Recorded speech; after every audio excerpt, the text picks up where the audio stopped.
একটা সময় গিয়ে আপনি বুঝতে পারবেন, আপনি মানুষের কাছ থেকে যত দূরে থাকবেন, আপনি আসলে তত ভালো থাকবেন। মানুষের কাছাকাছি গেলে প্রথম দিকে মানুষ খুব আগ্রহ দেখায়, গুরুত্ব দেয়, কিন্তু আস্তে আস্তে আগ্রহ কমে, গুরুত্ব কমে, আর বেড়ে যায় অবহেলা। মানুষ আসলে এমনই যেটাকে সে হারিয়ে ফেলে, বা যেটা তার হাতের নাগালের বাহিরে, সবসময় সে সেটাকেই মূল্যবান মনে করে। আর যেটা খুব সহজে পেয়ে যায়, তার মূল্যায়ন করে না। তাই মানুষের কাছ থেকে রেসপেক্টেবল দূরত্বে থাকা ভালো।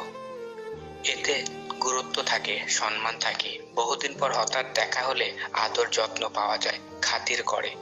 সবার কাছে নিজেকে খুব বেশি সহজলভ্য করে তুলবেন না, আবার অতিরিক্ত ব্যক্তিত্ব সম্পূর্ণ হতে যাবেন না। সবার সাথে মিশবেন, কিন্তু সবাইকে আপন ভাবতে যাবেন না। আর যত সম্ভব একটু কম বলবেন, কম বুঝবেন, দেখবেন জীবনে অনেক সমস্যাকে পাশ কাটিয়ে আসতে পারবেন। ঝামেলায় কম পড়বেন, ভালো থাকতে পারবেন।